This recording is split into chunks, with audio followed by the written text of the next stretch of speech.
దేవుని వాక్యంలో నుండి ఒక చిన్న భాగాన్ని మనం చూస్తాం.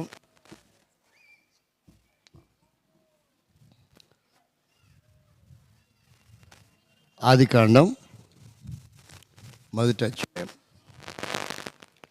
ఇంకొస్తారా?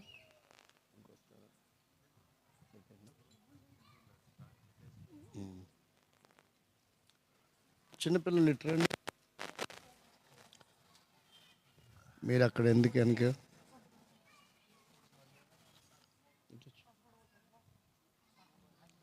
ఆదికాండం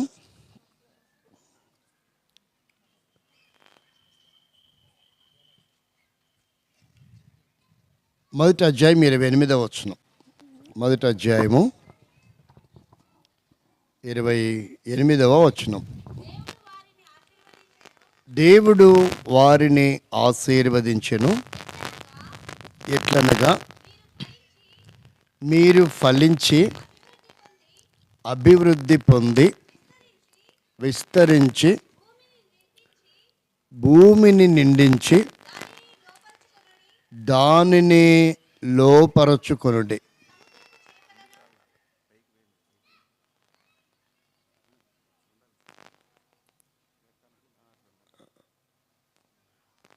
దానిని లోపరచుకొనుడి,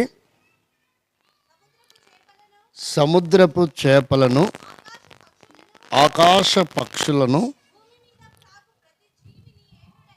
భూమి మీద ప్రాకు ప్రతి జీవిని ఏలుడని దేవుడు వారితో చెప్పాను. ప్రభునందు ప్రేమైనటువంటి సహోదరి సహోదరులకు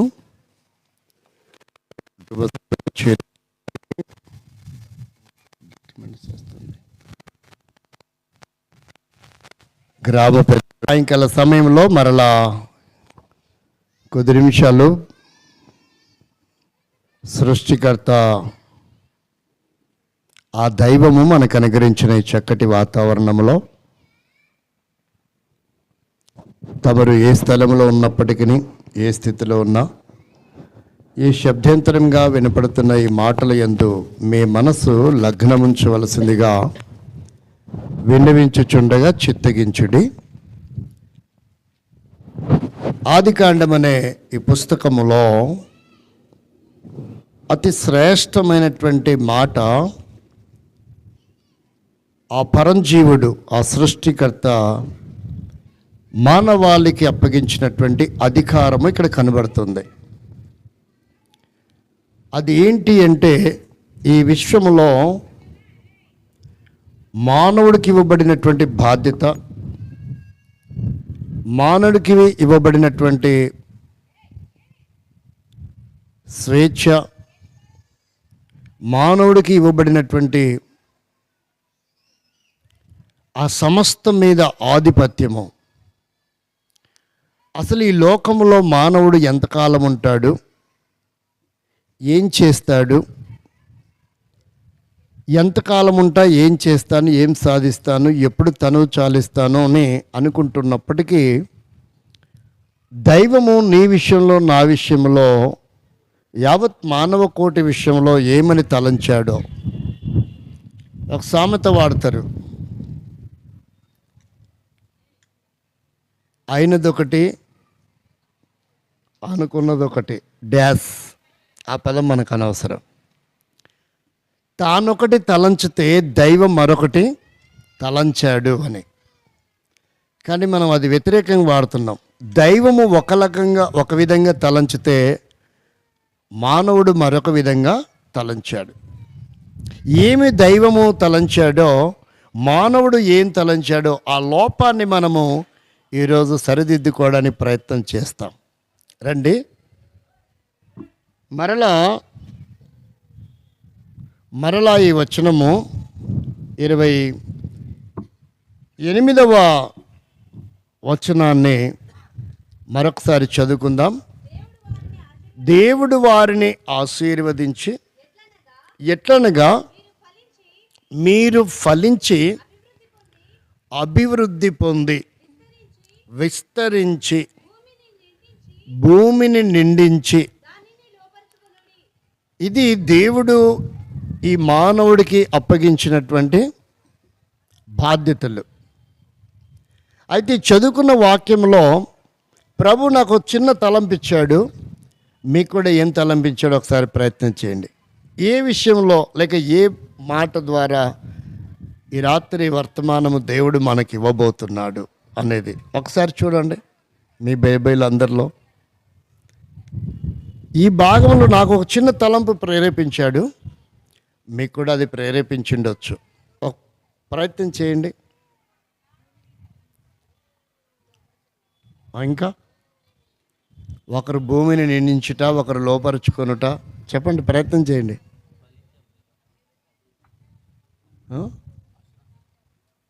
నేను కన్ఫ్యూజ్ అవుతున్నా. ఒకరి తర్వాత ఒకరు చెప్పండి. ఫలించుట. ఇంకేమైనా ఉందా? అక్కడి వరకు ఆపారా మీరు? ఆశీర్వాదం. మీరు తమరు ఏం చెప్పారు? అంటే బారుగా ఫలించి అభివృద్ధి పొందుట. అంతంత బారు చెప్పడం కష్టంగానే నా వల్ల అవ్వదు. ఒక చిన్నది ప్రయత్నం చేస్తాం. అభివృద్ధి ఏంటది? ఈ రాత్రి కాలంలో మన శీర్షిక, మనము తీసుకోవాల్సిన ప్రామాణికత ఏంటంటే, దేవుడు ఈ విశ్వంలో ఉన్న మనిషికి ఏమై ఉండాలి?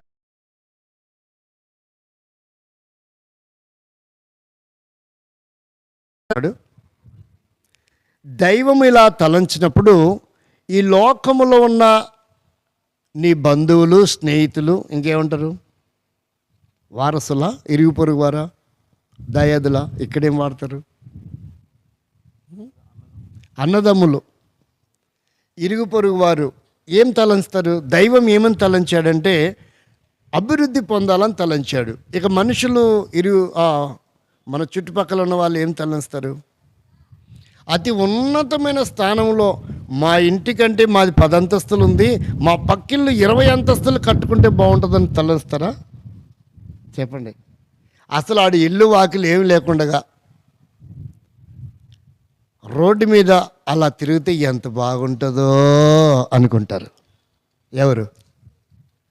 అంటే దైవము ఏమని తలంచాడో మనుషులు మన గురించి ఏమని తలంచుతున్నారో చూడండి. కాబట్టి ఇక్కడ ఏం కోరుకుంటున్నాడంటే అభివృద్ధి పొందాలి. భూమి మీద ఉన్న నా పిల్లలందరూ ఏమని కోరుకుంటున్నాడు? పిల్లలు అంటారా? ఏమంటారు? ఇంకోటి వాడతారు. భూమి మీద ఉన్న భక్త మహాశయులందరూ ఏమని వాడతారు? ఎప్పుడైనా ఆ పదం విన్నారా? ఒక నాన్ సెన్స్ పదం నేను వింటున్నా ఈ మధ్య. అక్కడక్కడ వాటికి కొన్ని చోట్ల రాస్తున్నారంట. భూమి మీద పక్కన పెట్టి అందరూ బాగుండాలి.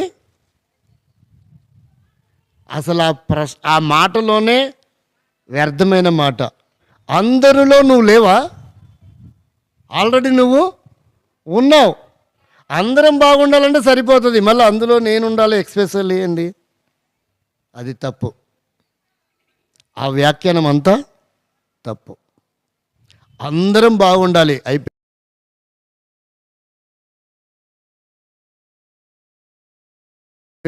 దాంట్లో నీ బుద్ధిహీనమైనటువంటిది ఏదో చొప్పించాలని ప్రయత్నం చేస్తున్నావే తప్ప దానిలో మీనింగ్ లేదు, అర్థం లేదు. అర్థం లేదంటే అది ఏమైనట్టు? వ్యర్థమైనట్టే. అందరము బాగుండాలి. మా ఇరుగు పొరుగు వారు బాగుండాలి.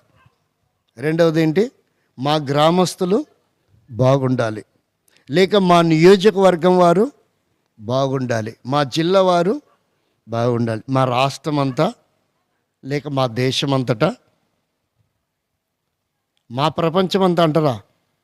లేదు, మా దేశం అంతా అంటారు. లేదంటే ప్రపంచం అంతటా. అది చాలా కొంచెం, అది ఎంత బ్రాడ్ మైండ్ ఉంటేనో ఏమంటారు? కాబట్టి ఒకవేళ దేవునికి దండం పెట్టుకునేటప్పుడు ఏమని దండం పెట్టుకుంటారు? దాన్ని ఏమంటామంటే మన భాషలో ఏమంటారు చెప్తారు? మా వాడికి ఏం చేయండి,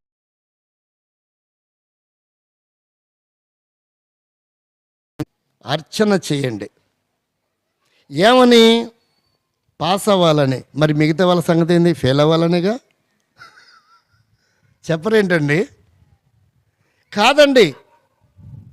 మా వాడితో పాటు ఉన్న విద్యార్థులందరూ ఈ సంవత్సరం పాస్ అవ్వాలి. ఇలా ఎవరైనా ప్రార్థన చేస్తారా? ఇలా ఎవరైనా దేవునికి దండం పెడతారా? ఇలా మా గ్రామంలో ఈ సంవత్సరం అంతా 10వ తరగతి పరీక్ష రాయబోతున్నారు. ఇంటర్మీడియట్, డిగ్రీ, నీటు, ఎంసెట్ రాస్తున్నారు. వారందరి పేరు మీద చేయండి అని ఎప్పుడైనా విన్నారు? ఎక్కడైనా? అలా కోరుకునేవారు ఎవరు, అలా చేసేవారు ఎవరంటే కేవలము క్రైస్తవులు మాత్రమేనండి. కేవలం ఎవరు? కరెక్ట్గా చెప్పండి. ఏ భారతదేశంలో ఎంత అతి ఉన్నతమైనటువంటి స్థానంలో మేము ఉన్నామనుకుంటున్నారో వారెవ్వరు కూడా ఎప్పుడు చేయరు. ఎంతసేపున వ్యక్తిగతంగా, కుటుంబంగా చేస్తారే తప్ప ఆ బాధ్యతలు ఈ విశ్వములో ఉన్న మానవ కోటికి ఆ సృష్టికర్త అయిన దైవం అప్పగించిన పని ఏంటంటే, మీరు క్షేమంగా ఉండాలంటే మనుషులందరి కొరకు ఏం చేయమన్నాడు? ఏ గ్రంథంలో ఉందో చెప్పండి, చూపండి నాకు. ఎవరు చేశారో చూపించండి. కాబట్టి చాలా కష్టం. ఇది భగవంతుడు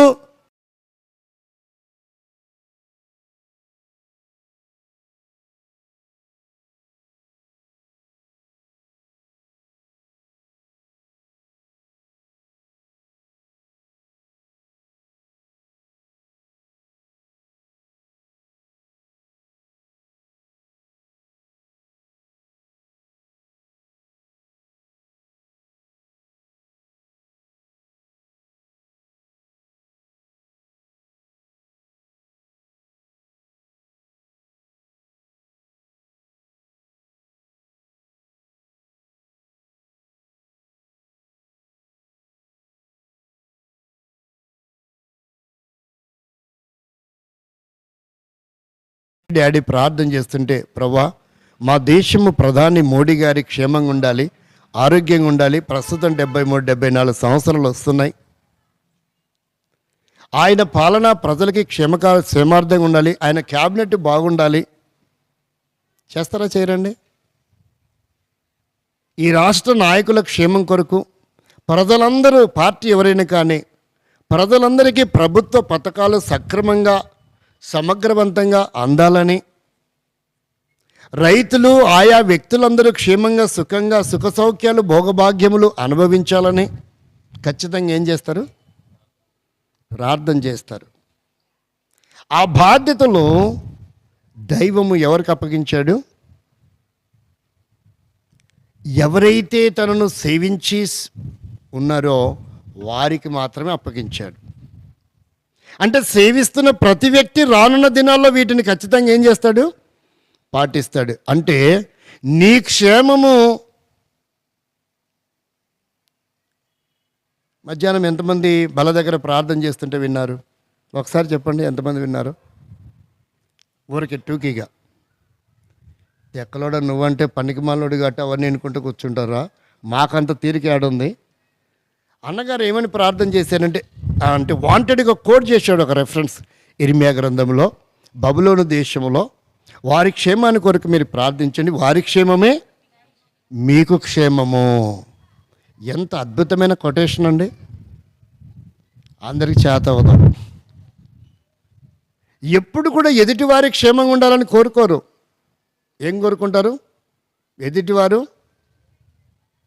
ఒక సామెత వాడాడు. నేను అదేదో బాప్తిస్మాలు ఇవ్వటానికి వెల్దుర్తి వస్తే అక్కడ ఒక సామెత వాడాడు ఒక ఆయన.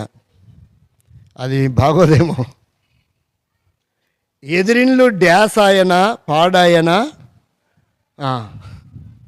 దాని కొరకు డ్యాస్ ఆయన అనుకున్నాడంట. ఆ పదం వాడకూడదు.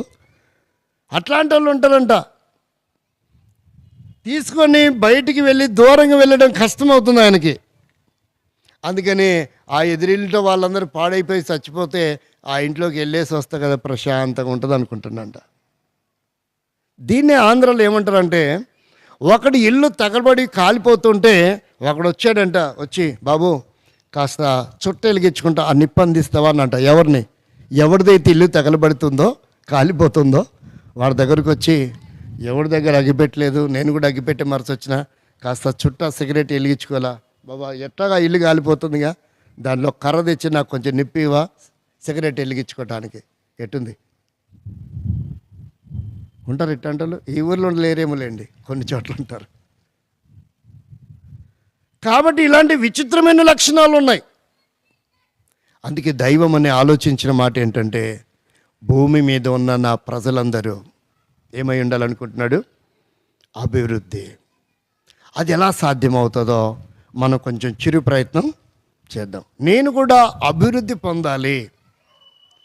ఎవరెవరో అభివృద్ధి పొందారు కాదు, ఆ దైవంని మనం అర్జించవలసిన విషయం ఏంటంటే, నేను కూడా అభివృద్ధి పొందాలి. నా పక్కవాడు అభివృద్ధి పొందితే నాకు కూడా బాగుంటుంది, నాకు కూడా బాగుంటుంది. ఒకచోట నేను ప్రార్థనకి ఆహ్వానించబడితే ఆ ఇరుపక్కల వాళ్ళు ఎప్పుడు గొడవ పడ్డారో మనకు తెలియదు, కానీ వారు గొడవపడి ఒక అతను ఇలా ప్రార్థన చేస్తున్నాడు. ఏమని తెలుసా?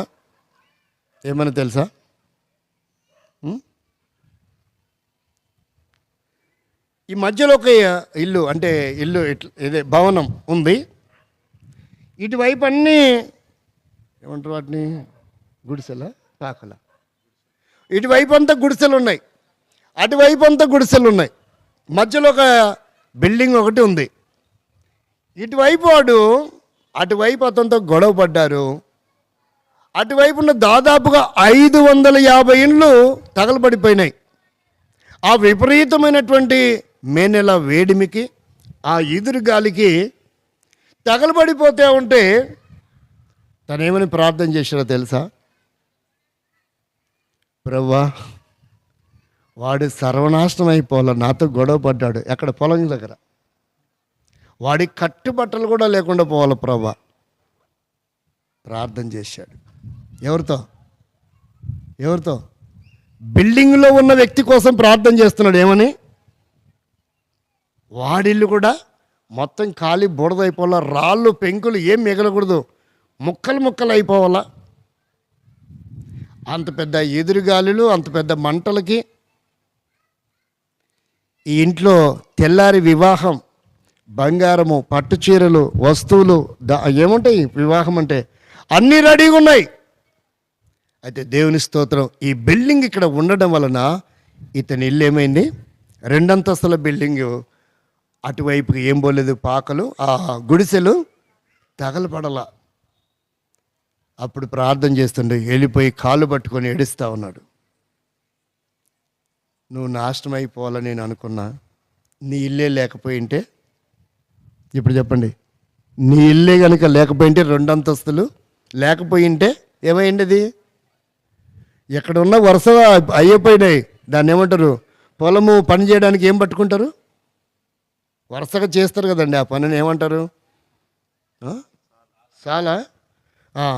వరుసగా సాలు పట్టుకుంది. ఇక తగలబడిపోయినాయి అన్ని గుడిసెలన్నీ. ఇక మిగిలింది ఏంటి? ఇక్కడ మొదలు పెడితే ఇల్లు లేకపోయింటే ఇటు కూడా వరుసగా 20 ఇండ్లు ఉన్నాయి. ఆ గుడిసెలు కూడా ఏమైపోయేటివి? తగలబడిపోయేటివే.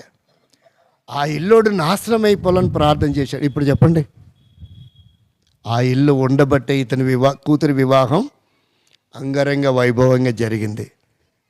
అప్పుడు దాకా తెలియదు, ఎంతసేపు మనం ఎదుటోడు కలిగింది కట్టుకున్నాడు, తాతలదో ముత్తాతలదో వండింది కట్టుకున్నాడు. నీకు మంట ఏంటి కడుపులో? నీ బాబు జాగిరి సొమ్మేమని ఇచ్చావు అతనికి? లేదు కదా. కొంతమందికి నీచమైన స్వభావం ఉంటుంది. ఎదుటి వ్యక్తి అభివృద్ధి పొందుతూ ఉంటే ఏం చేయలేరు?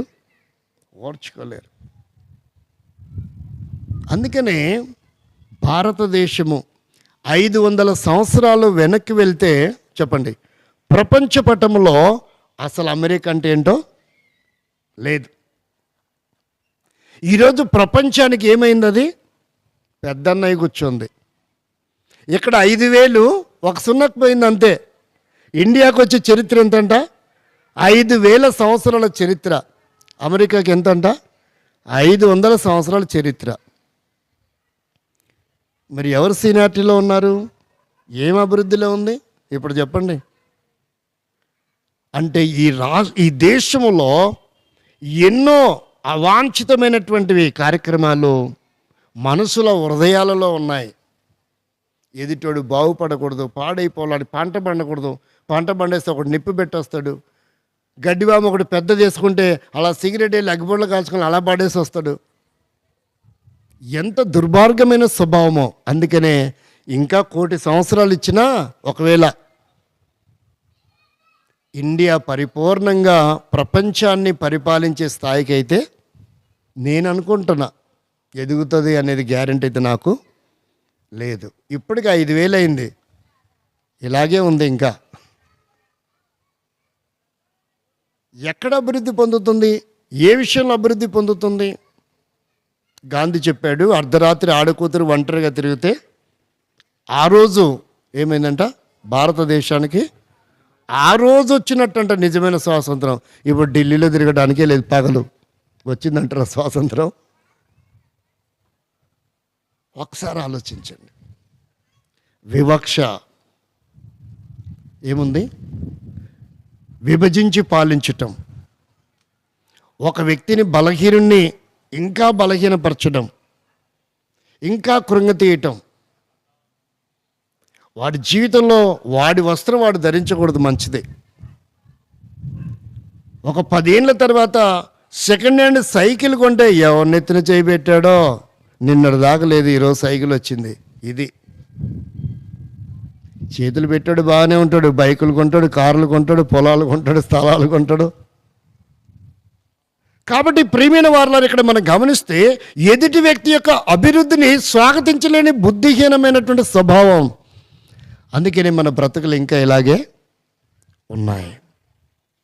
ఎన్ని ప్రభుత్వాలు వచ్చినా, ఏ ప్రభుత్వం వచ్చినా, ఏ నాయకుడు వచ్చినా, ప్రేమైన వారలారా, కొంతమంది కేవలం వాళ్ళ సీటుని కాపాడుకోవడానికే మంత్రివర్యులు అయ్యేవారుగా కూడా ఉన్నారు.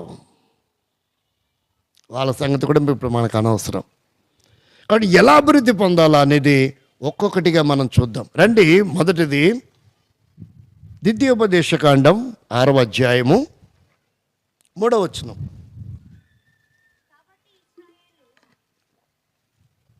కాబట్టి ఇశ్రాయేలు, నీ పితరుల దేవుడైన యెహోవా నీతో చెప్పిన ప్రకారం. ఇప్పుడు నా సమయం నా మొబైల్లో 8-10 నిమిషాలు అవుతుంది. ఆల్రెడీ నేను కూడా పారిపోవాలి కాబట్టి త్వరగా కొన్ని మాటలు వరకు అలా జ్ఞాపకం చేసి ముగిస్తా. త్వరగా చదువుతానికి ప్రయత్నం చేయండి. ఏమంటున్నాడంటే, చదవండి. కాబట్టి ఇశ్రాయేలు, ఇప్పుడు మనం ఇలా చదువుదాం. కాబట్టి భారతదేశమా, ఎలా చదవాలా? కాబట్టి ఒక కుటుంబం, కాబట్టి ఒక వ్యక్తి పేరు పెట్టుకొని అలా చదివినప్పుడే మనకు అందులో ఉన్న ఆ భావం ఏంటో అర్థమవుతుంది. ఇక్కడ ఒక పేరు రాయబడింది, ఏంటది? కాబట్టి ఇశ్రాయేలు. చదవండి. నీ పితరుల దేవుడైన యెహోవా నీతో చెప్పిన ప్రకారం పాలు తేనెలు ప్రవహించే దేశములో, ఏ దేశం అంటండి?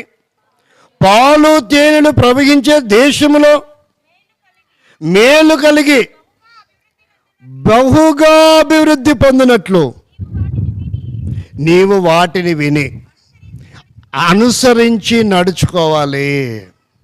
ఏం చేయాలంటండి? మొట్టమొదట ఒక వ్యక్తి ఈ విశ్వములో, ఈ భూమి మీద నివసిస్తున్న ఏ వ్యక్తి అయినా సరే ఈ ధాత్రిలో తాను బహుగా అభివృద్ధి పొందాలన్న ఒక చిన్న తలంపు తన మనసులో ఉంటే తాను చేయవలసినవి కొన్ని ఉన్నాయంట. ఏంటది? ఏంటంటది? అనుసరించాలి. ఏం చేయాలా? అనుసరించాలా. బహుగా అభివృద్ధి, ఒట్టి అభివృద్ధి కాదు ఇది. బహుగా అభివృద్ధి పొందాలంటే ఒక విద్యార్థి తను ఉత్తమమైనటువంటి విద్యార్థిగా, మెరిట్ స్టూడెంట్గా, విద్యార్థిగా ఒక కాలేజీ నుంచి, స్కూల్ నుంచి బయటికి రావాలంటే ఏం చేయాలో చెప్పండి?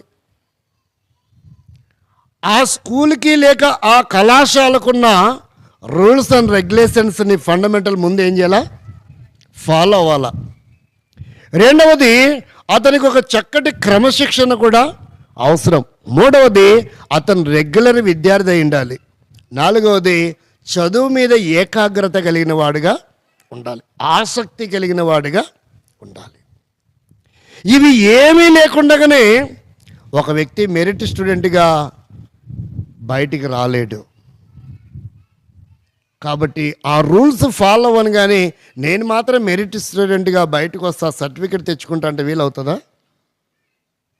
ఇక్కడ సృష్టికర్త కూడా అదే పెట్టాడు. అంటే సృష్టికర్త ఏమైతే నియమాలు ఇచ్చాడో ఆ నియమాలను తుంగల తొక్కేసి నీ సొంత ప్రయోగాలు చేస్తే నువ్వు ఎప్పటికి కూడా ఏం కాలేవు, అభివృద్ధి పొందలేవు. ఒకవేళ ఇంటర్మీడియట్ బోర్డింగ్ వారు ప్రశ్నపత్రం ఇస్తే వారు ఇచ్చిన వాటికి ఆన్సర్స్ రాయకుండా నీకు వచ్చినవి ఒక 100 అడిషనల్ సీట్ రాసావనుకో, 1000 మార్కులు వేస్తాడా? అసలు ఈ క్వశ్చన్ పేపర్కి ఈ ఆన్సర్కి సంబంధం లేదు. 1 మార్క్ కూడా కాదు. నీ టైం వేస్ట్, పెన్ను వేస్ట్, అన్నీ వేస్ట్, పేపర్లు కూడా వేస్ట్, ప్రభుత్వం పేపర్లు కూడా వేస్ట్ అయిపోయినాయి, 0 మాత్రం వస్తుంది. ఇది ఎంత నగ్న సత్యమో!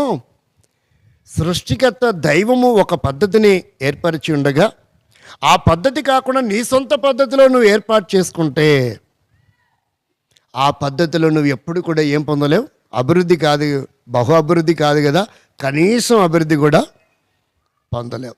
ఈరోజు మానవుడు చేస్తున్న పొరపాటు మొట్టమొదటిది ఇదే. మొట్టమొదటి పొరపాటు ఇదే. కాబట్టి దేవుని వాక్యము ఏమని జ్ఞాపకం చేస్తుందో ఒకసారి అలా వెళ్ళి ఇలా వద్దాం.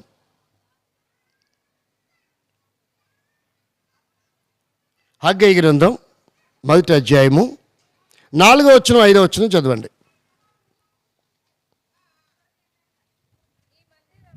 ఈ మందిరము పాడయుండగా మీరు సరంబి వేసిన ఇండ్లను నివసించుటకు ఇది సమయమా? కాబట్టి సైన్యములకు అధిపతికి యెహోవా సెలవిచ్చినదేమనగా మీ ప్రవర్తనను గూర్చి ఆలోచించుకొనుడి. విస్తారముగా అంటే రైతులు ఏం చెప్పబడుతుంది? ఎవరి గురించి చెప్పబడుతుంది? రైతు విస్తారముగా తను కష్టించి కౌలుకు తీసుకొని ఎంత ప్రయాసపడి ఎంత టెక్నాలజీని ఉపయోగించి తాను విత్తనం వేసినా లేక పంట వేసినా అది ఏమవడం లేదంట. విస్తారముగా విత్తినను అభివృద్ధి పొందడం కాదు, బహుఅభివృద్ధి. అసలు అనుకున్న దానికంటే ఏమవుతుందంట? కొంచెం పండుతుంది, కొంచెమే పండుతుంది. ఒకవేళ పండిందంటే డిమాండ్ తగ్గిపోతుంది, రేట్ ఏమైపోతుంది? డౌన్ అయిపోతుంది. ఒకసారి ఆలోచించండి. ఏమని చెప్తున్నాడు? మీరు విస్తారముగా విత్తినను కొంచెమే ఎందుకు పండుతుంది? మీరు భోజనము చేసినను ఆకలి ఎందుకు తీరడం లేదు? పానము నీరు త్రాగినను దాహం ఎందుకు తీరడం లేదు? బట్టలు లేక దుప్పటి కప్పుకొనినను చలి ఎందుకు ఆగడం లేదు? పనివారు కష్టం చేస్తున్నారు, జీతం సంపాదించినప్పటికీ చినిగిపోయిన సంచులు వేయబడినట్టుంది. నువ్వు రోగం కొరకు ఎన్ని సూపర్ స్పెషాలిటీ హాస్పిటల్కి వెళ్ళి మందులు వాడినా నీ రోగం తగ్గట్లా.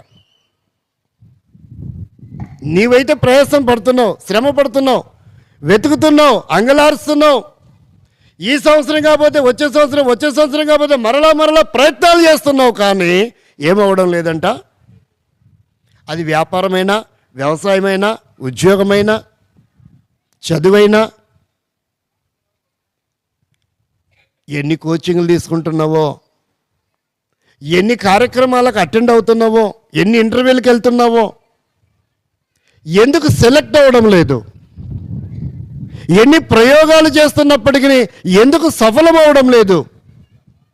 ఆ విషయంలో నీ ప్రయత్నం ఎందుకు అభివృద్ధి కాలేకపోతున్నావు అంటే దైవ క్రమానికి నీవు చేసే దానికి చాలా వ్యత్యాసం ఉంది.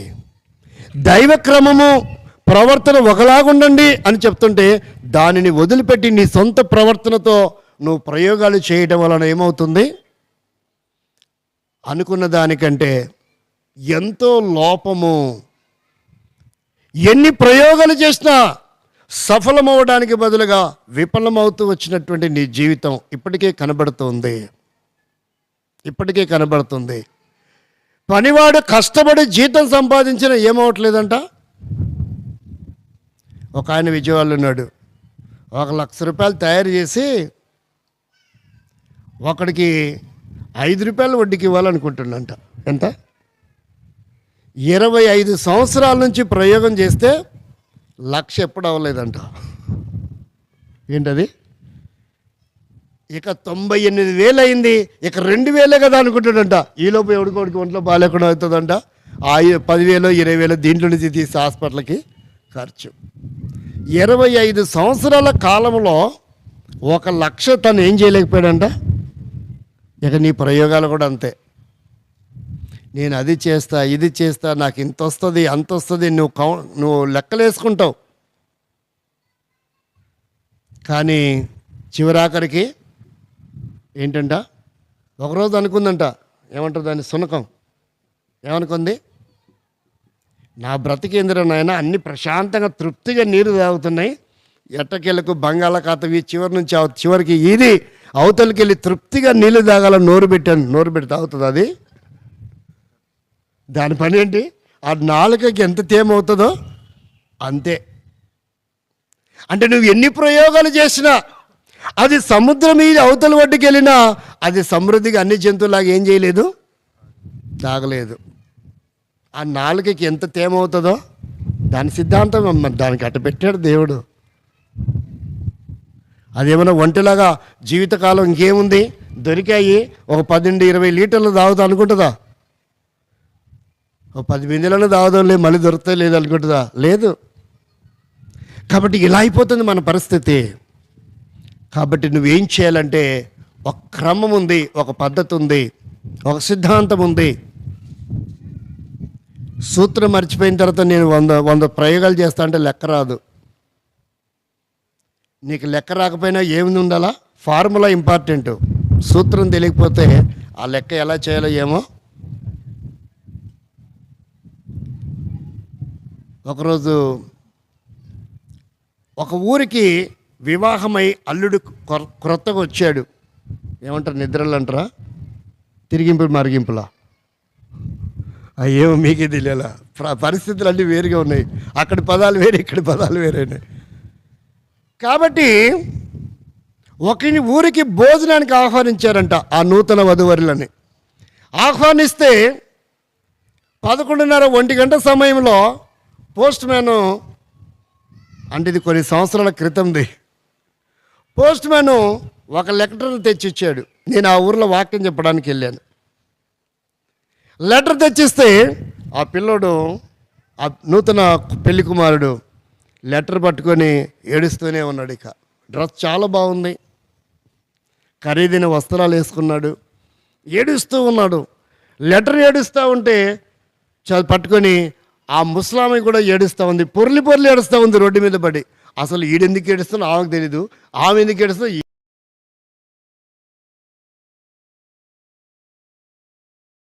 అంటే అందరు ఏడుస్తూ ఉన్నారు.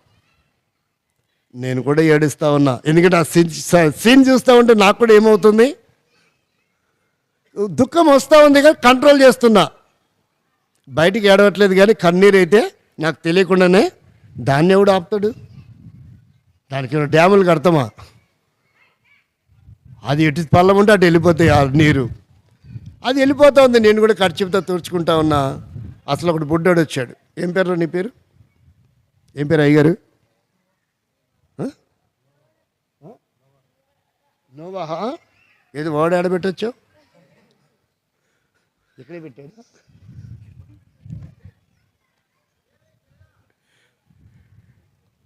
నోవాహు లాంటి ఒకటి బుడ్డోడు వచ్చాడు. స్కూల్ అయిపోయిన తర్వాత అటు భోజనానికి వెళ్తా ఉంటే బుక్స్ లగేజ్ చేసుకుని బ్యాగ్ భయంకరంగా ఉంది బ్యాగ్. అది ఏంటి అందరు ఏడుస్తారు, ఎవడు చచ్చిపోయాడు అని అడిగాడు. రంగులు తప్పుకోండి నేను చూస్తా ఎప్పుడు చూడలేదు చచ్చిపోయినాడు అంటాడు. ఈడేంటి చచ్చిపోయినాడు ఎప్పుడు చూడలేదు అంటాడు. వాళ్ళ ఇంట్లో చచ్చిపోతే ఏడుస్తారని చెప్పారంట, చచ్చిపోయినాడు ఎప్పుడు చూడలేదని. ఈడు నేను చూస్తే యాక్సిడెంట్ అయి చచ్చిపోతే ఎట్టుంటాడు అని ఈడు అంటాడు. వచ్చి చూస్తే ఎవడు శవం లేదు. ఎందుకు ఏడుస్తున్నారు అంటే, బాబా లెటర్ చూసి ఏడుస్తున్నంటే, లెటర్ చూసి వేస్తున్నాడా, ఏంటి లెటర్ ఏముంది టీ అంకుల్ అని వాడు తీసుకొని చదివేసి, ఏం లేదు మీ మనవడంట బుధవారం వస్తాడంట, ఈరోజు సోమవారం, బుధవారం వస్తాడు, బుధవారం ఊరు వస్తున్నాడంట అని రాసినాడు. వచ్చే ముందు మళ్ళీ నువ్వు ఉంటావో ఊరు వెళ్తావు ముసల్దానా, ఊర్లోనే ఉండు, మళ్ళీ తాళాలు గీలాలు ఎవరికి ఇచ్చిపోతావో. అసలే ఆమెకు భయం, ఎవరికి తాళాలు ఇచ్చే అలవాటు లేదు. అది మ్యాటర్. మరి ఇంతకి ఎందుకు ఏడ్చింది చెప్పండి. వీడికి చదువు రాదు. నేను చదువుకొనింటే ఈ లెటర్ చదివి చక్కగా అన్ని విషయాలు చెప్పేవాడిని. నా బతుక్కి చదువు రాదు, దీంట్లో ఏముందో నాకు తెలీదు, ముసలావుకి ఏం చెప్పాలో అర్థం కావట్లా, అందుకు ఏడుస్తున్నాడు వీడు. మా నాన్న చదువు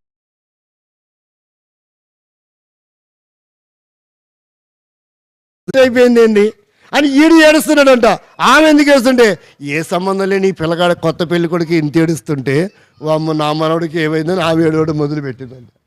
చూడండి ఎట్టుందో. ఏమంటే అర్థమవుతున్నాయి విషయాలు. ఆడు ఎందుకు ఏడుస్తున్నాడంట, వాళ్ళు చదివించినప్పుడు నేను చదువుకుంటే ఎంత బాగుండేదా, ఇదేం చేత పట్టుకుంటే పోనీ నాకు చదువు రాదు మా అమ్మ ఎవరికి అనియండి అని చెప్తే బాగుండేదిగా.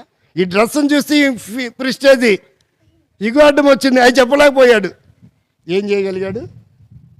ఆ పనికి మాలోడు ఏడ్చి ముసలాముని ఏడిపించి ఆ సంతోషకరమైన వార్తని ఎలా మార్చేశాడు, దుఃఖకరమైన వార్తగా మార్చాడు. ఇంకా అంతకంటే వేరే అవకాశం లేదు. అదొక్కటే ఉంది, అదొక్కటే చేయగలిగాడు అతను. కాబట్టి ఈరోజు నీ ఏడుపేంటి, దేని కొరకు? దేవుడు చెప్తా ఉన్నాడు, నువ్వు బహు అభివృద్ధి పొందాలా. కానీ నువ్వు ఎందుకు ఏడుస్తున్నావు? అది పొందలేక ఏడుస్తున్నావు. అది పొందలేక వారి మీద వీరి మీద పడి, నీకుంటే ఒకలాగా ఏడుస్తావు, వారికి ఉంటే మరోలాగా, నీకు లేకపోతే ఒకలాగా ఏడుస్తావు, వేరే వారికి ఉంటే మరోలాగా ఏడుస్తావు. ఆంధ్రలో ఏం చేస్తారు తెలుసా? డిసెంబర్ 22, 23 నుంచి వరుసగా పెడతారు అటుకు మీద. ఇక్కడ ఏమంటారు, సుంచా ఏమంటారు దాన్ని, ఇట్లా ముందుకు వస్తుంది కదా, వస్తువులు పెడతారు వాటి మీద, ఏమంటారు, సుంచ అంటారా? Okay, thank you. వాటి మీద పాత్రలు రకరకాలవి, స్టీల్వి, వరుసలు గిన్నెలు ఉంటాయి కదా, వాటిని ఏమంటారు మరి, సైజుల వారికి ఉంటాయి, ఇలా పెట్టేసి ఉంటారు ఎక్కడ చూసినా. స్టీల్వి, ఇత్తడివి, రాగివి, గ్లాసులు అన్నీ పేర్చేసి ఉంటారు. అవి ఊరకనే ఉంటాయి. క్రిస్మస్ టైంలో వాటిని కిందికి దించి మొత్తం తోమి మళ్ళీ అక్కడ వేలాడదీస్తారు, అంతే. ఆడ పెడతారు. మళ్ళీ వాటితో ఏం పని ఉండదు, వాటితో ఇక ఏ పని ఉండదు. అవి అట్టుండి కన్నాలు పడిపోతుంటాయి. నేనన్నా, ఎందుకంటే ఇన్ని కొన్నారు మీరంటే, అదేందయ్యా మా చిన్న తోటకోడలు ఇంట్లో మన ప్రార్థన పెడితే ఎన్నున్నాయి, మా పెద్ద తోటకోడలు ఇంటి ఎన్నున్నాయి, మా ఇంట్లో లేకపోతే ఇంకేమైనా ఉందా అనింది. ఏమనుకుంటారు? అందుకని 50,000 అప్పు చేసి 3 రూపాయలకి కొని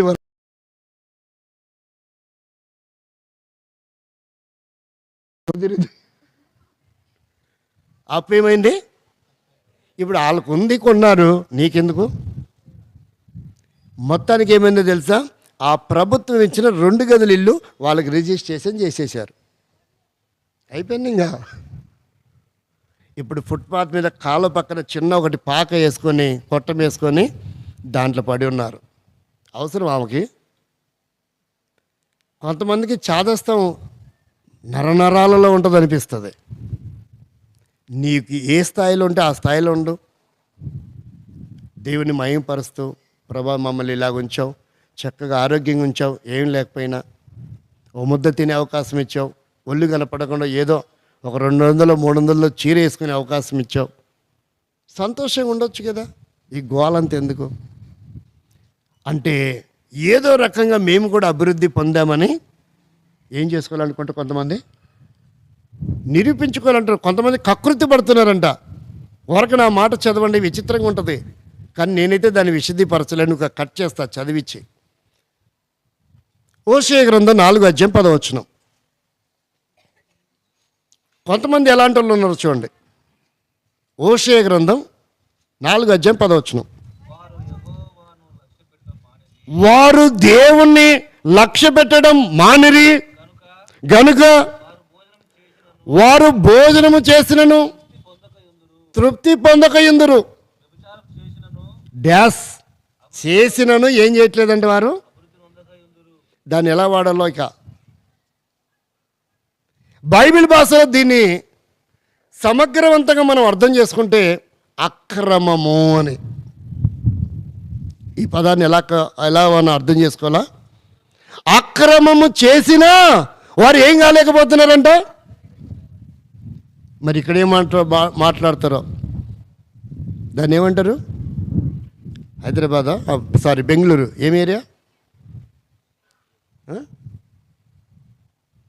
చొక్కేసుకున్న వాడు తెలిసిందా?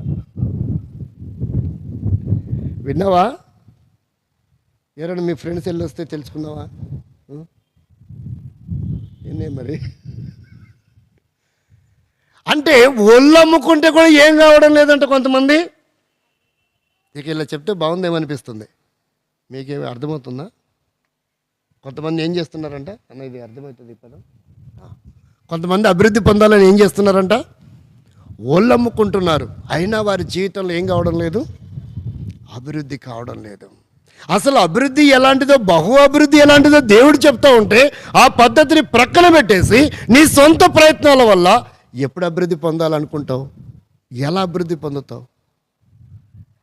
ప్రేమైన స్నేహితులారా, మిత్రులారా, ఒక్కసారి ఆలోచించండి. దేవుడు చెప్తున్నాడు చూడండి. రెండవదిగా చూడండి, ఇది మొదటిది. రెండవది ద్వితీయోపదేశకాండం 8వ అధ్యాయం 1వ వచనం. మీరు బ్రతికి అభివృద్ధి నొంది ప్రయాణంగా తల్లి ప్రమాణము. ఇప్పుడు నేను ప్రయాణంలో ఉన్నాను, అవునా గుర్తు చేస్తున్నాడు. బాబు నువ్వు ప్రయాణం చేయాలా తొందరగా, నాయనా దూకుతావా పారిపోతావా నీ ఇష్టం. సరే కనపట్లేదు, కొంచెం కన్ఫ్యూజ్ అయింది. Don't worry, be happy. ఇప్పుడు చదువు తల్లి. ప్రమాణము చేసిన దేశమునకు పోయి దానిని స్వాధీనపరుచుకొనున్నట్లు నేడు నేను మీకు ఆజ్ఞాపించిన ఆజ్ఞలను అన్నిటినీ ఇది అనుసరించాల. మొదటిది ఏం చేయాలంట? అనుసరించాలని 6:3 వచనంలో చూసాం. రెండవది ఏంటంటే దాని ప్రకారంగానే నడుచుకోవాలంట. దాని ప్రకారంగా ఏం చేయాలా? కొంతమంది అంటారు వాడు తండ్రి అడుగు జాడలోనే నడుస్తున్నాడు, ఇంకా చేసేదేమి, ఎవడు చెప్పినా ఆడినాడు, ఆడి మతం ఆడిది, ఆడి మతం ఆడిది. ఒకరోజు కృష్ణా జిల్లా మైలవరం అక్కడ ఊరు ఉంటుంది. ఏం ఊరు? అక్కడ వడ్డే శోభనాథేశ్వరరావు గారు ఉండి మంత్రిగా పనిచేశాడు. అది మైలవరం అంటే. మైలవరం అంటే కడప జిల్లాలో ఒకటి ఉన్నట్టుంది, అందుకే కన్ఫ్యూజ్ అవుతారేమో. మైలవరం అనే ఒక ఊరం ఉంది. వర్తమానం చెప్తా ఉంటే నాకు దేవుడు ఒక తలంపిచ్చాడు. అసలే ఇదొక మైల, ఆ ఊరు అట్టానదే, అసలే ఇదొక మైల, దీనికి ఒక వరం. ఎవడు పెట్టాడో పేరు గడ్డ, ఊరి గడ్డ ఎవరు ఎత్తారో పేరు ఎవడు పెట్టాడో విచిత్రంగా ఉంది. అసలే ఇదొక మైల, దీనికి ఒక వరం. అయితే అలాంటి మైలని మహిమకరంగా చేయగల దేవుడున్నాడు.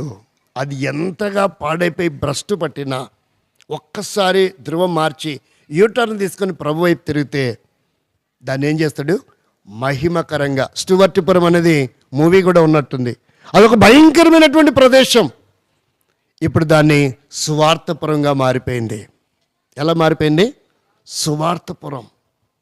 ఆ పేరే విచిత్రమైనటువంటిది, గజదొంగ. కాబట్టి ప్రియమైన వారలారా, అది యేసుక్రీస్తు, యేసు నామం వలన జరిగే అద్భుతం, యేసు నామం వలన పొందే అభివృద్ధి. ఈ నామము ఈ దేశానికి ఎక్కసమైపోయింది. ఈ నామము ఈ దేశము మనసులో హృదయంలో చొప్పించుకోలేకపోతుంది. ఈ నామాన్ని అమెరికా చేర్చుకుంది. అందుకే ఆ దేశం ఏమైంది? ప్రపంచానికి అధినేత అయి కూర్చుంది. ప్రియమైన వారలారా, అభివృద్ధి పొందాలంటే రెండవది ఏం చేయాలంట? ఆయన ఆజ్ఞలను అనుసరించి నడుచుకోవాలి. వాటి ప్రకారంగా మన జీవితం ఉండాలి. ఇప్పుడు ఆజ్ఞలు అంటే ఏంటో మనం మళ్ళీ అటు వెళ్తే ఇటు రాలేం. ఆజ్ఞలు ఒకటి రెండు చెప్పండి త్వరగా ఒక నిమిషంలో. ఒకటి, నిన్ను వల్ల నీ పొరుగువాన్ని ప్రేమించండి. రెండవది, సహించుచు క్షమించండి. సహించకపోతే ఏం చేయలేం? క్షమించలేం. అది ఉంటేనే ఇది అవుతుంది, అది లేకపోతే ఇది అవ్వదు. కాబట్టి సహించాలా, క్షమించగలం. నీ పొరుగు వారిది ఏదియో ఆశించొద్దు. ఇప్పుడు చెప్పండి, కొంతమంది ఎలాంటి వాళ్ళు ఉంటారో తెలుసా? అసలు పొరుగు వారిది తినాలంటే చాటు భోజనం ఎంత తృప్తో. చాటు భోజనం అంటే కొంతమంది ఎట్టుందో తెలుసా? నోటికి ఒకసారి అలా వెళ్ళి ఇలా వద్దాం, చదవండి యోబు గ్రంథం 12:20. ఒకవేళ 12:20 లేకపోతే 20:12 ఖచ్చితంగా ఉంటుంది. ఒక్కోసారి ఇలా కన్ఫ్యూజ్ అవుతుంది, తిరగబడుతుంటుంది నంబరు. 12:20 చదవండి యోబు గ్రంథం. చెడుతనము వారి నోటికి ఎలాగుంటుందంట? ఇక వాడు ఆపుతాడా? చెప్పవేందయ్యా, నువ్వు చెప్తేనే కరెక్టు.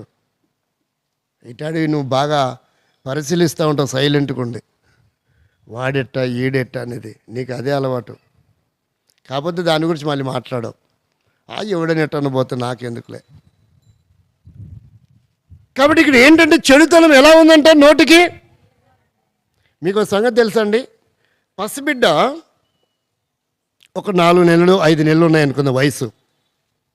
వాడికి ఏదైనా ఒంట్లో బాగాలేనప్పుడు కాస్త ఏదైనా సిరప్ అన్నా వేయాలంటే అది నోరు తెరవడం ఇలా చీల్చి కొంతమంది నోట్లో పొల్లబెట్టి, ఎందుకంటే ఒకవేళ పళ్ళు నోడైతే ఏం చేస్తారంట? ఏళ్ళు పెడితే. అందుకని ఏం చేస్తారు? రాడ్డు పెట్టారు కొంపదీసి, పొల్లబెట్టి పోసేస్తారంట. కాబట్టి వీడు చేదుని తీసుకోడు. ఒకవేళ మదర్ ఫీడింగ్ ఇచ్చిందనుకో, వాడు ఫోన్ ఊదేశాడనుకో, లోపల ఏదో సమస్య. తాగట్లేదంటే ఊదాడంటే ఏదో సమస్య ఉంది అర్థం. అదే తేనె పెట్టండి, పెదవి కానివ్వండి, లోపల ఎక్కడో ఉన్న నాలుక తరచుగా ఇలా బయటకు వచ్చి వెళ్ళిపోతుంటుంది. ఎక్కడ? పెదవి మీదకి నాలుక వచ్చి అది తెలియకుండా లోపలికి తీస్తూ ఉంటాడు. ఆహా, ఇదేదో భలేగా ఉంది, నేను రోజు పోసేది అనుకున్నా, ఇదేంటి తీయగుంది, రోజు ఇది పోస్తే ఎంత బాగుంటుంది మమ్మీ. అసలు ఈ క్షణం కోసం నేను ఎదురుస్తా. నిజంగా చెప్పు, నేను కన్న కొడుకు నేనా? ఒకవేళ ఆడికి మాట వస్తే, ఇట్టాడు చేదు పోసావేంటి, ఇష్టం లాగుందేంది అంటే, నేను ఉండాలని పోసావా పోవాలని పోసావా? ఆడికేం చిన్నోడికేం తేనె పోస్తావా, నాకేమో ట్యాబ్లెట్ పోస్తావా అన్నాడు అంటాడు. కాబట్టి ప్రియమైన వాళ్ళు ఇక్కడ గమనించవలసిన విషయం ఏంటంటే, అనుసరించి నడుచుకోవడం నువ్వు కనుక మానుకుంటే, ఒకవేళ దేవుడు నీకు 100 ఏళ్ళు కాదు 120 ఏళ్ళు ఇచ్చినా నువ్వేం కాలేవు? అభివృద్ధి కాలేవు. ఈరోజు నుంచి నువ్వు ప్రారంభించాలా అనుసరించి నడుచుకోవటం, అనుకరించటం, అలవరుచుకోవటం, నేర్చుకోవటం. అలా జీవించడానికి చిరు ప్రయత్నమైన చేయకపోతే నీ జీవితంలో బహు అభివృద్ధిని ఏం చేస్తావు? పోగొట్టుకుంటావు. రెండవది అనుసరించి నడుచుకోవాలి. మూడోది చూడండి, మూడోదిగా చూడండి, మొదటి దినవృత్తాంతముల గ్రంథం 32-30 32 అధ్యాయం.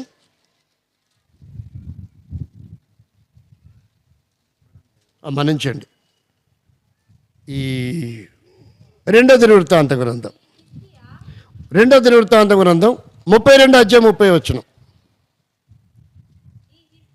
ఈ హిజ్కియా గీహోను కాలువకు ఎగువన కట్ట వేయించి దావీదు పట్టణము పడమటి వైపునకు దాన్ని తెప్పించను. హిజ్కియా తాను పూనుకొనిన సర్వ ప్రయత్నముల యందును ఏమయ్యాడంటండి? నీ ప్రయత్నాలు ఎలాగున్నాయి చూడండి. తాను ప్రారంభించిన ప్రయత్నం చేసిన సర్వ ప్రయత్నాలు ఏదైతే ఉన్నాయో వాటన్నిటిలో ఏమయ్యాడంట? వృద్ధి పొందాడు. ఇప్పుడు మనం బ్యారేజ్ చేసుకుందాం, కొలమానిక పెట్టుకుందాం. హిజ్కియాకు ఆయన ఒక విశ్వాసి, నేనొక విశ్వాసిని. ఆయన ఒక వ్యక్తి, నేనొక వ్యక్తిని. ఆయన ఒక రైతు, నేనొక రైతును. ఆయన ఒక టీచరు, నేనొక టీచరు.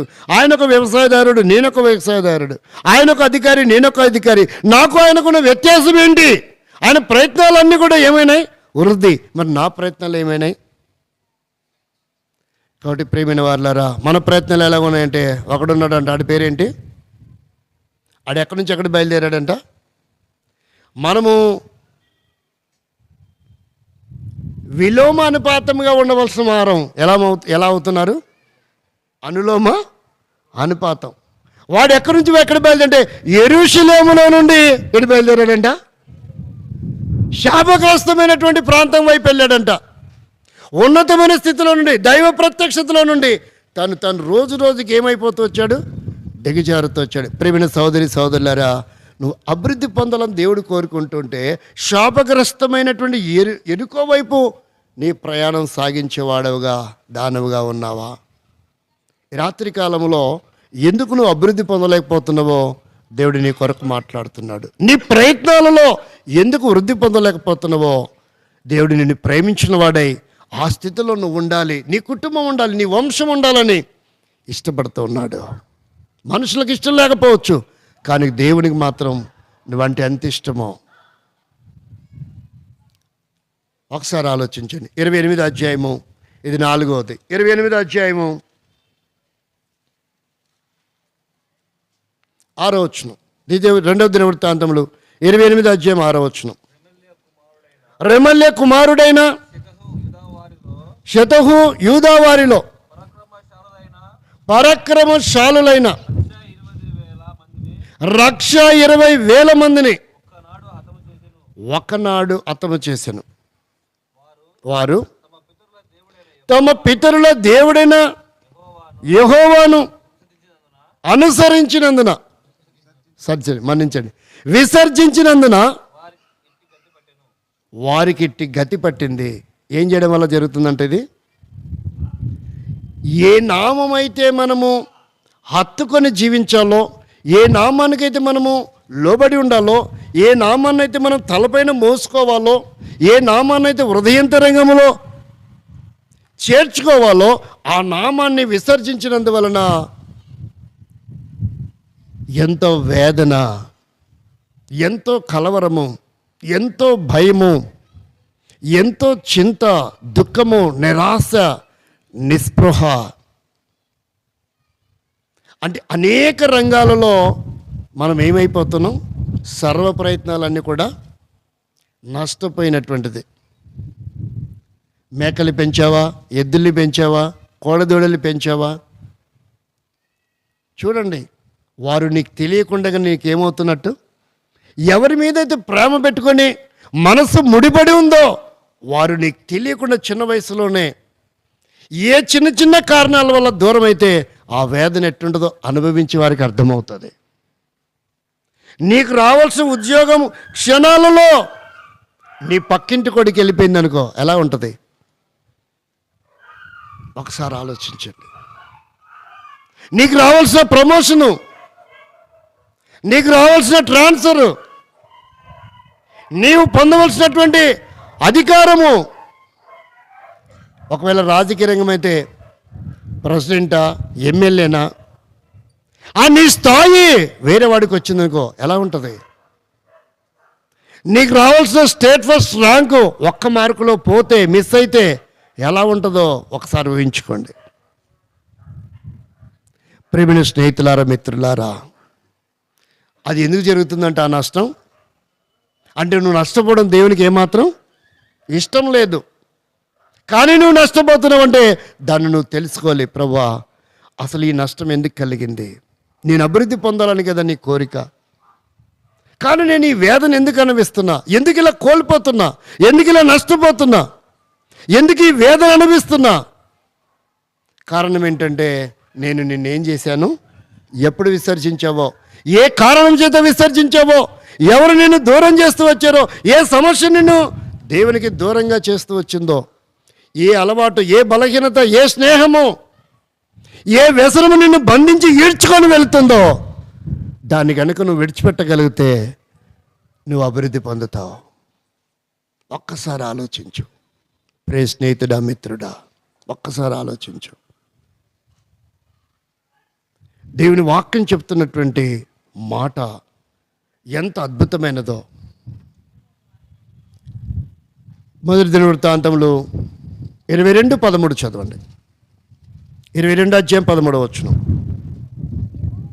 యెహోవా ఇశ్రాయేలీయులను గూర్చి మోషేకు ఇచ్చిన కట్టడల ప్రకారము ఆయన తీర్చిన తీర్పుల ప్రకారముగాను జరుపుకొనుటకు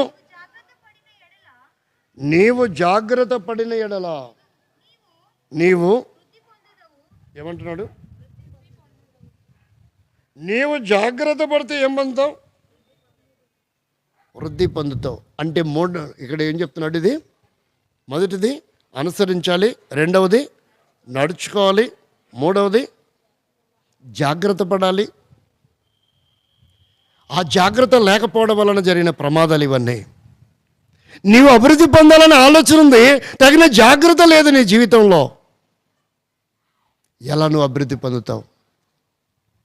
ప్రయాణం చేయాలనే ఉంది, వెళ్ళాలనే ఉంది శరవేగంగా, కానీ ట్రాఫిక్కి కొన్ని రూల్స్ అండ్ రెగ్యులేషన్స్ ఉంటాయి, స్పీడ్ బ్రేకర్స్ ఉంటాయి. సడన్గా నీకు తెలియకుండా రోడ్డు దాటే వాళ్ళు ఉంటారు. నీ రూట్లో నువ్వు వెళ్తావు, కానీ ఎదుటోళ్ళు కరెక్ట్గా వస్తారని గ్యారంటీ లేదు.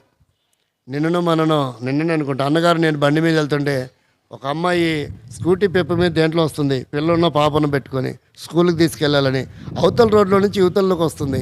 మరి ఇటువైపు వెళ్తున్న వాళ్ళని చూసుకోద్దా? సడన్గా సార్కి బ్రేక్ పడింది కాబట్టి నేనైతే అంత నాలెడ్జ్ నాకు ఉండదు. నేను కూడా గుడ్డెద్ది సేలో పన్నట్టు వెళ్తూనే ఉంటా.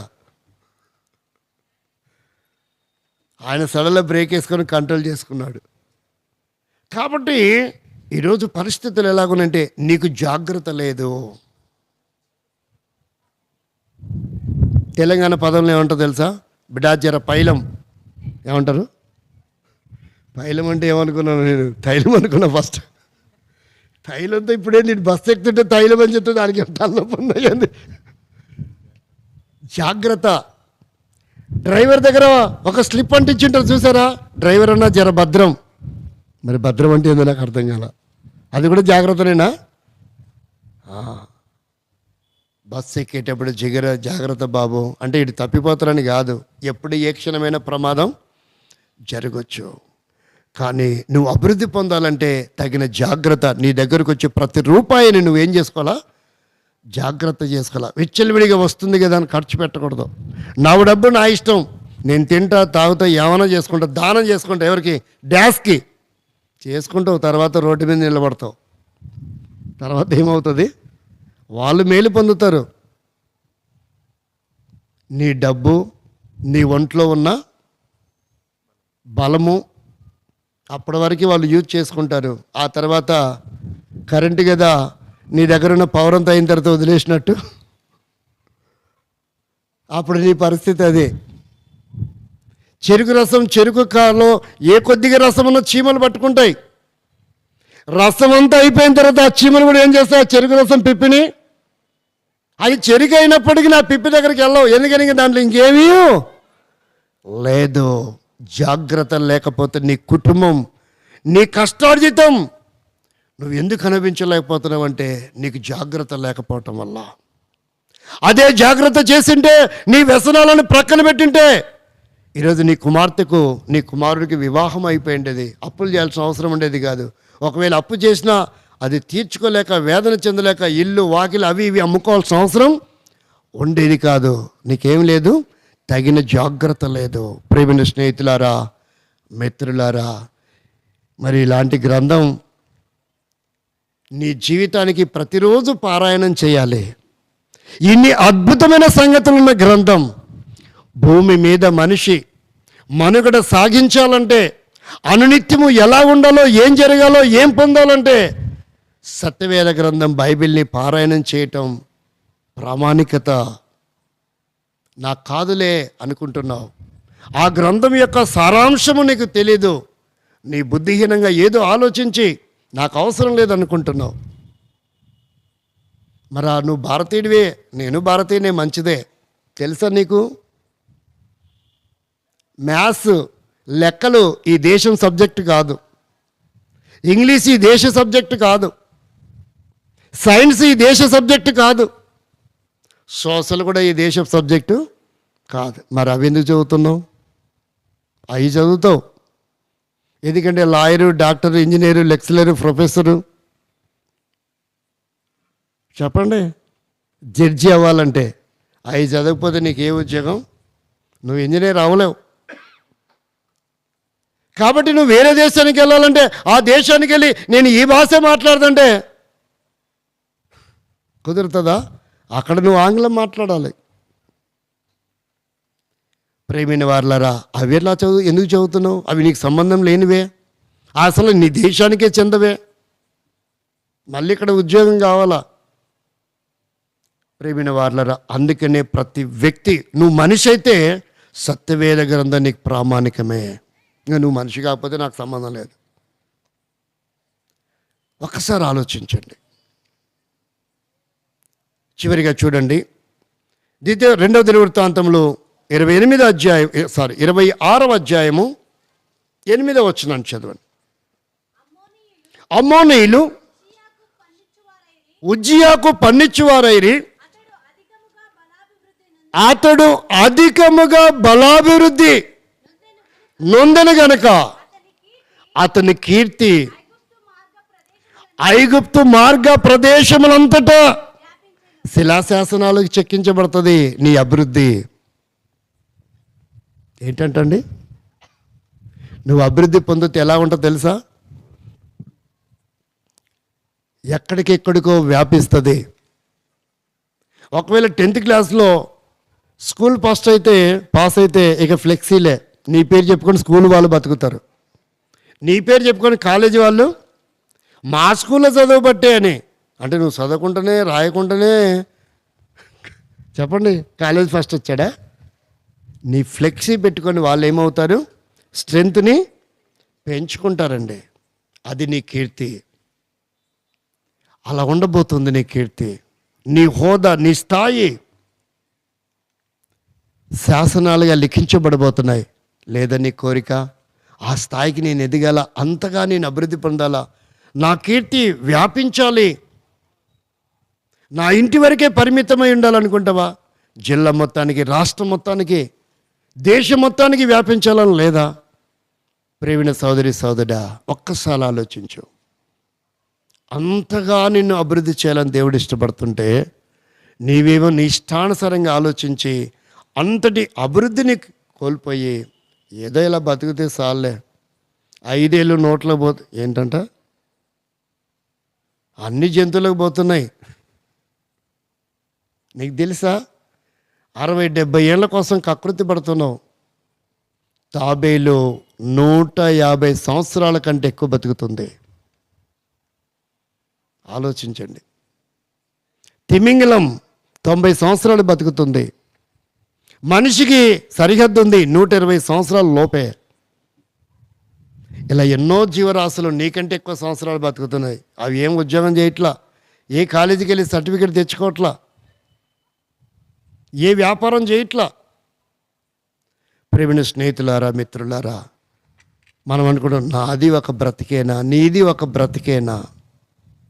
దేవుడు అంటున్నాడు, నువ్వు ఉన్నతమైనటువంటి స్థితిలో, అత్యున్నతమైనటువంటి అభివృద్ధిలో ఉండాలని. ఇలాంటి నిన్ను అభివృద్ధిలో ఉండాలని కోరుకునే నాదుడు నామం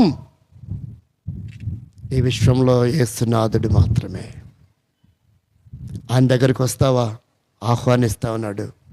నీ కీర్తి వ్యాపించాలని కోరుకుంటున్నాడు. మరి ఇవన్నీ పొందాలంటే ఉందయ్యా, నాకు కూడా ఇవి పొందాలనుకుంటున్నా. ఒక పని చేయాలంట. ఏంటది? యోబు గ్రంథం 8వ అధ్యాయము 7వ వచనం, 6వ వచనం ప్రార్థన చేస్తాం. త్వరగా చదవండి.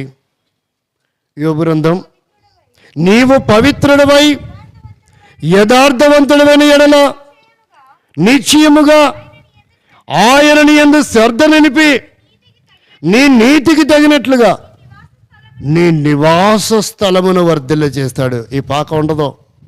3వ అంతస్తుకి వెళ్తావు, అక్కడి నుంచి బకెట్ కిందికి వేస్తావు. ఆ స్థాయిలో ఉండాలని కోరిక లేదా? ఆ స్థాయికి రావాలంటే నీ జీవితం పరివర్తనం చెందాలి. హృదయంతరంగంలో మార్పు జరగాలి. ఇప్పుడున్నటువంటి ఆ భ్రష్టత్వం, దుష్టత్వం, ఆ మలినం, వ్యసనాలు అన్నీ కూడా విడిపించబడాలి. అది నీ వల్ల కాదు. నీ ఒక నామాన్ని ఆశ్రయించాలి. నువ్వు పవిత్రుడు అవ్వాలి. నీ స్వభావం మారాలి. ఇంక నువ్వేమి మార్చుకునే అవసరం లేదు. కాబట్టి అది మారాలంటే నీకు ఆ పవిత్రమైన రుధిరము అవసరం. ఆ ప్రశస్తమైన రక్తము నీ దోషములన్నిటి నుంచి పక్షవాలను చేసి నిన్ను పవిత్రపరిచి ఎంతటి అత్యున్నతమైనటువంటి అభివృద్ధిలోకి నేను తీసుకొని రావాలని ఇష్టపడుతున్నాడు. ఆయన నీ కొరకై నువ్వేమి చేయని అవసరం లేదు. ఆయనే కార్యం చేశాడు. ఎగిన పశుగా బలిగా చేయబడ్డాడు. నీ కొరకై నీ దోషములను ఆయన భరించాడు. చివరి రక్తబొట్టు నీ కొరకై ధారపోస్తూ వచ్చాడు. మరణమును సమాధిని జయించి మృత్యుంజయుడై తిరిగి లేచి ఆ గాయపడిన చేత్తో లోబడి నీ కొరకై ఆయన అంగలారుస్తున్నాడు. ఆయన ఆహ్వానిస్తున్నాడు. ప్రయాసపడి భారం మోసుకుంటున్నా, అభివృద్ధిని నోచుకోలేకపోతున్నా సమస్త జనులారా నా యొద్దకు రండి, నేను మీకు బహు అభివృద్ధిని కలిగిస్తాను, మీకు మనశ్శాంతిని కలిగిస్తాను, మీకు నెమ్మదిని కలిగిస్తాను. సూక్ష్మంలో మోక్షం. ఒక తీర్మానం చేసుకుంటావా? నువ్వెవరివైనా సరే, ఎక్కడున్నా సరే, ఇంతటి అభివృద్ధిని పొందాలనుకుంటావా? లేదు, నేను ఇలాగే ఉంటా, నా ఇంటి కోటి, నా ఒంటి కోటి ఉంది, నా వంశానికి కోటి ఉంది అనుకుంటావా? నీ ఇష్టం. కానీ నువ్వు మనసు మార్చుకొని, బ్రతుకును మార్చుకొని యేసుక్రీస్తుని సొంత రక్షకుగా అంగీకరిస్తే ఆయన నీ జీవితానికి దీన్ని సమృద్ధిగా ప్రసాదించాలని ఇష్టపడుతున్నాడు. అదే పొందాలంటే నీ ప్రవర్తన మారాలి. ఆయనను ఆశ్రయించాలి, అంగీకరించాలి. నీ దోషములు విముక్తి పొందాలి. మనస్సు మారాలి. మనిషి మారని అవసరం లేదు. నీ స్వభావం మారాలి. ఆహ్వానిస్తుంటున్నాడు. నీ కొరకే, నీ కొరకే, నీ కొరకే, నిన్ను బహు అభివృద్ధి చేయడానికే, నిన్ను వ్యాపింప చేయటానికే, నీ ప్రయత్నాలని అభివృద్ధి చేయటానికే ఇష్టపడుతున్నావా? ప్రియమైన సోదరి సోదరుడా, నువ్వు ఎక్కడున్నా ఒక చిన్న ప్రార్థన చేసుకో. యేసుక్రీస్తుని దోషములన్నింటినీ విడిపించి క్షమించి నిన్ను అభివృద్ధి చేయడానికి, నీ వేదనలో నుండి, నిట్టూర్పులో నుండి, కలవరంలో నుండి, భయంలో నుండి, అప్పులో నుండి, సమస్యల నుండి, కోర్టు కేసుల నుండి, గొడవల్లో నుండి, వేదనలో నుండి, నిరుద్యోగ సమస్య నుండి, సంతానం లేమి నుండి, అన్ని కోణాల్లో నిన్ను అభివృద్ధి చేయాలని ఆయన ఇష్టపడుతున్నాడు. ప్రార్థన చేసుకుంటాం.